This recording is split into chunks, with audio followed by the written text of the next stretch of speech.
Mazigana Miranga ewa Susan Makula n'omusumba Pastor Bujingo era nga bino binazija nabyo maaso awo naye nga muzikiriza merenga timbabuza ko olemu jasinziro kubera nga te agoberera kansubire buli kimu kitambula bulungi nnyo malidadi sana. Team Saudi Arabia, Qatar, Bahrain, Oman, Kuwait, Jordan, Yemen, UAE anyoro kubera nga timbabuza ko kansubire buli kimu kiri fit side eyo bakadama ne basekadama abade mu gwanga Uganda ne Africa na actualiza ewa mside eri Europe ne Canada ne America yo mamukane maserengeta na munyongoro kubera nga te mbabuza ko Msafad Pro UG eranga wakasofuna notification awo manya nti budde obwamawulire eranga sokoteke kigale ekyo likinga sharing erako abalala atana kubera to subscribing please subscribe ne notification bell kakoneko kajja kubera nga teka kwa alert nga olwona bantade video jo kubera nga tafuna notification awo butede event kakati kino episode okubera nga tikigwa muna ya mawulire ageni nasi malungi nakamu eranga ekiri mu makaga Susan Makula n'omusumba Pastor Alozes Bujingo owawali Canaan Mazigana Miranga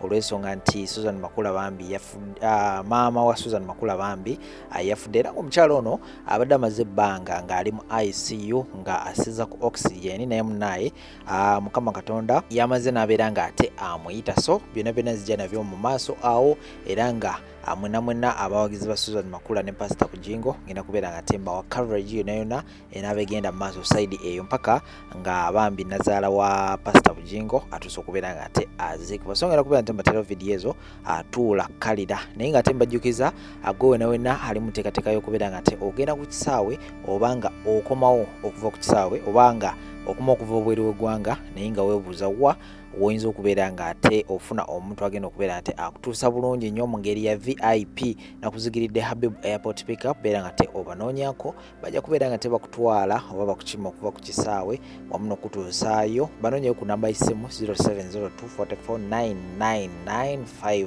ate gwe nga of course program eyo okutambula tena kubeera nga te otuuka naye ng'olina essuubi okutambula very soon beera nga te enamba y'essimu eyo ogisavinga mubeere nga temwongera okubeera nga muwuliziganya Habib Airport Pickup balina ziri emmotoka ezimalayo ziri enkambwe era nkutegeeza nti bonaaba otuuse eka oba banaaba kutuusa yona nagyolaga ojja kutuuka nga mulangira oba mu mbejja so beera nga ate obanoonyako kamba ate video zino ate oluvannyuma nkomawo n'amawulire amalala mangi nyo temuvaawo.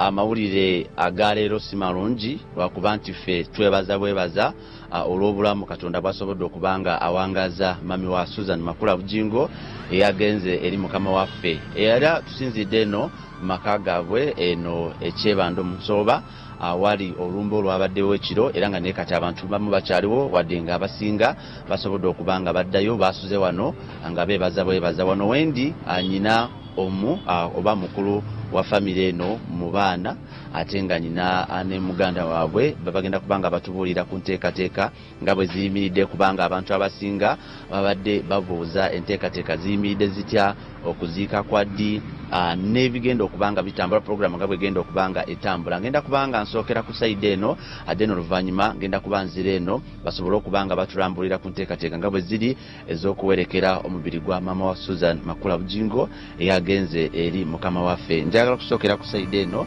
ansooke njogereko ne sister omukulu nga kitalo sister kitalo nnyo ssebo abantu sooka obeeyanjulire amannya adeni otubuulire n'oluganda relationship yo n'omugenzi. Amannya agange nze Nabatanzi Robina, nze mwana omukulu mu luggya munda ya maama omugenzi Naalongo Kisembo, nze mwana omukulu.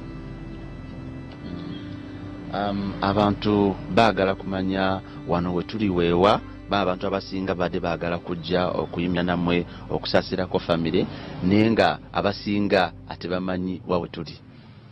Wano we tuli bayitawo Kyebando Nsooba we wali amaka ga omugenzi taata George William Kibuuka maama Naalongo waabadde awangaalira era waabadde nga tumujjanjaba obulwadde kwe wano Kyebando Nsooba. Briefly osobola okutubuulirako katono mami obulwadde bumulumidde ebbanga ki nga famire mumujjanjabye okumala ekiseera kyenkana ki okutuuka Katonda waasobodde okubanga amuyita?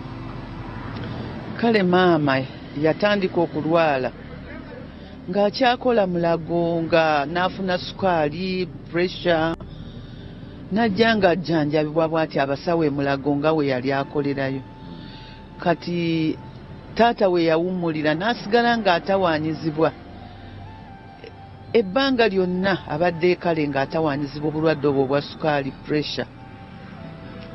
Kati mu myaka egigenze giriddako n'agenda ne tufiirwa sisita waffe omuto ate n'ayongera okukola ki okutabuka ebirwadde ne byegenda nga byeyongera. Kale ajjanjabiddwa tumututte mu malwaliro ag'enjawulo. Emyaka gyetoolodde ng'obulwadde bumuluma. Naye kutuusa kiseera kino waatabukidde nnyo. Ne bamuwaako ekitanda emabegaawo n'afuna kilooti mu mubiri. Ne bamuadimitinga ku Roswell. Dokita we yasooka n'agiraba n'agamba nti kamba referring sijja kumukola ki sijja kubisobola yeetaaga ICU. Ne baturifaringa ne tugenda ku Roswell gye baamujjanjabira. Ne bamujjanjaba ne beera successful n'atereera bulungi ne batusiibula ne tukomawo ewaka n'abeerawo ebbanga ekiseera ate ne kituuka obulwadde ate ne bukomawo ate era ne tumuzzaayo era mu ICU abadde agenzeeyo guno gubadde gwa kusatu naye nga Katonda amuzza ayise mu mbeera omuntu gy'otogamba nti ffenaffe tubadde nga tetukisuubira nti oba tunaamuzza embeera gye yabeerangamu mu ICU naye nga Katonda akola ki amuzza paka ekiseera kino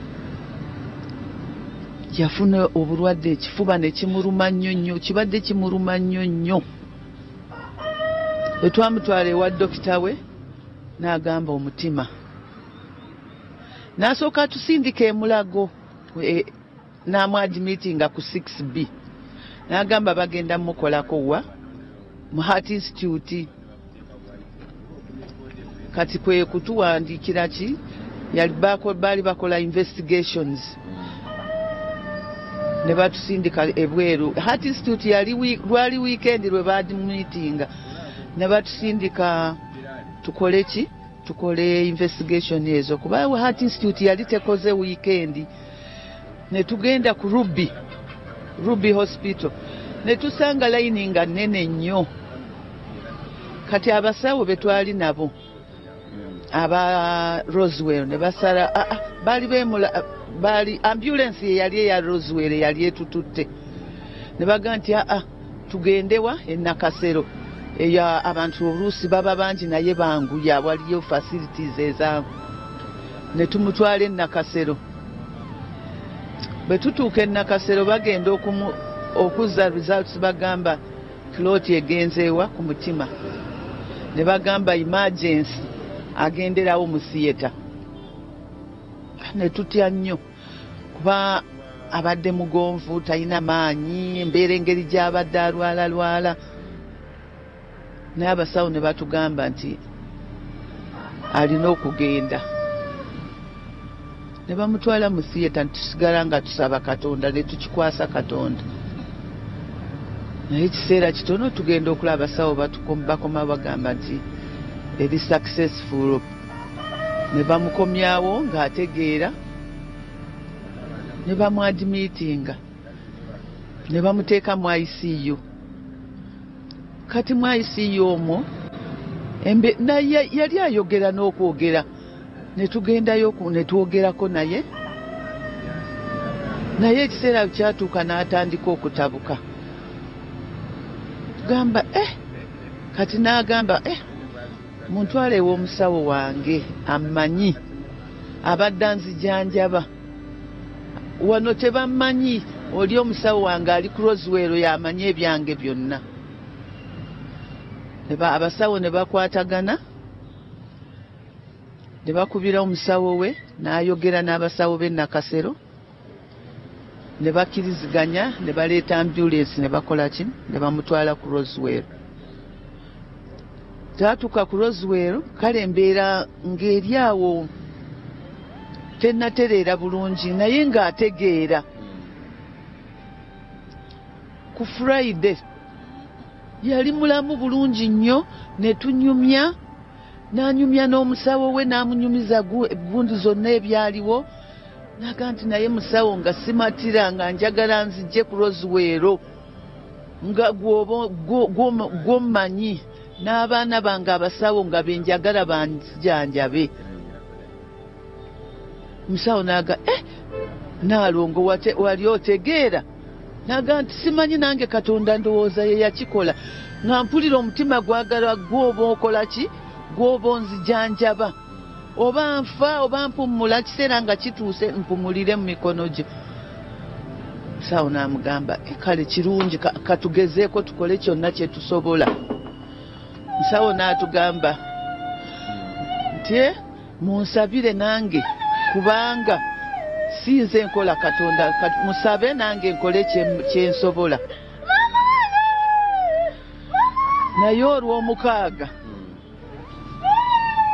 maama yatabuka twali twakavaawo ne batukubira nti mukomeewo omulwadde atabuse teyaddamu awo kwogera teyaddamu kukola kintu kyonna. Ate awo kale nga nzizeeko emabega baali bagambye nti kidinizi ze zikoze eki zinafuye. Bagamba musawo na proposinga nti oba tumuteeke ku dialysis. Ono sister wange Susan naga nti maama ebintu ebyo byonna yali yabigaana. Kamala okwogera naye n'ayogera naye n'amugamba bwe kiba kyekinanziza engulu tugende bantwale. Ne bamutwala ku dialysis naye bagenda okukomawo ng'anafuye takyayogera teyaddamu kutegeerera ddala paka essaawa waawummulidde. Enteekateeka z'okumuwerekera kubanga abantu bagala kumanya omubiri bayinza okuleeta wano ziyimiridde zitya? Enteekateeka z'okumuwerekera omubiri gwe bagenda guleeta wano ekyebando we gujja okusula olwaleero. Olunaku lw'enkya we tujja okuva tumutwale mu kyalo we tugenda okuziika. Bayitayo Semuto akaalo bakayita Ggulu. Bw'oba oyise eno Namayumba eno ku Lwehoyima okyamira Namayumba. Bw'oba oyise eno Matugga okyamira awo ku Mabanda n'oviiramu awo Semuto. Maybe nga tusembayo olina obubaka maybe okwebaza abantu ababaddewo mu kaseera ako konna konna nga mujanjaba mami? Bannange okusinga ennyo twebaza nnyo abasawo b'oku Roswell kubanga bakoze omulimu gwonna nga bwe kibadde kisoboka okulaba nga bazza maama balwanye nnyo. Twebaza omusawo we kubanga akoze omulimu. Dr. Lukandwa ne staafu ya ICU yonna bannange batulaze babadde tebajjanjaba naye nga bamujjanjaba maama waabwe. Batukoledde omulimu lwakuba ekiseera Katonda bw'aba atuusizza tosobola gaana. Naye tubeebaza nnyo batulaze okufaayo ababadde caring nnyo ng'olaba bajjanjaba omulwadde sina na bwe nnyinza na kukyogera. Era tubeebaza nnyo Katonda abongere emikisa. Kale tuyanze kansembeyo ne muganda memory ki briefly nga tumaliriza ajojjukira akaseera ne maama. Amanya gange mpitirwa Magala Robert, omu ku batabani b'omugenzi Naalongo Kisembo Imelda. Maama waffe tumujjukirako bintu bingi nti abadde omuntu atugatta nga bw'ayogera ate n'ekirala nti abadde ng'alina Katonda kye yamuwa. Tinno bw'ayogera ekintu kyonna ngo baaliwo ekitabudde n'ayita abaana be bonna nga buli muntu teri amuyisa mu maaso nga ffenna buli omu amuwuliriramu era nga bw'atuwa instruction naga abaana bange muyina okukola bwe muti nga tuba tumuwulira mu lw'ensonga nti tubaddewo nga mama waffe yaliwo taata waffe yafa kati nga ffenaffe n'essuubi lyonna lyonna nga tulaba nti mama waffe yaliwo ku bukuumi bwa Katonda era tunyolwa nnyo okulaba nti essaawa zino mama waffe afudde naye twekwasa Mukama Katonda nti ye mukuumi era ajja tugayidinga tubeerewo tusobole okubanga abooluganda ffenna tubeera wamu wadde mama waffe nti abadde atugatta naye era tulinawo bakulu baffe Mukama ajja tuyamba tubeere nga tuba twegatta wamu. Tweyanze gomulafu ali ku Salt TV naffe nga Salt Media ne family yonna tuyimirira wamu okusaasira family eno naye ababadde baagala kumanya ebikwatagana ku nteekateeka ez'okuwerekera omugenzi byonna weekumire ku Salt Media ogenda kubanga enteekateeka ezo zifuna bulungi. Era bannange twebaza buli omu twebaza abooluganda bonna buli omu asobodde okubeera ng'awaayo kyonna kyalina ne twebaza bakodomi baffe bonna abasobodde okutubeererawo era buno obubaka ne bugende eri mukodomi waffe Pastor Bugingo ne mukyala we Susan Makula bakoze ekinene nnyo n'abooluganda bonna okubeera nga mama waffe basobodde omuyimirizamu okuva bwe yalwala mu ntandikwa zonna nga yakava okutandika okukola emulago kubanga abaddewo ng'alwala naye bakodomi baffe especially Pastor Bugingo tatusuddewo era atulabiridde ng'abooluganda n'abeera nga atukansolinga n'okutusabira era tumwebaza nnyo tumwebaliza ddala ne family yonna n'abooluganda bonna buli omu asobodde okuteekayo kyonna kyalina era twebaza n'ab'emikwano bonna abatubeereddewo abatukansolinze ne batugumya nga mama waffe mulwadde era bonna tubeebaliza ddala era twebaza ne Salt Media ne entire staff yonna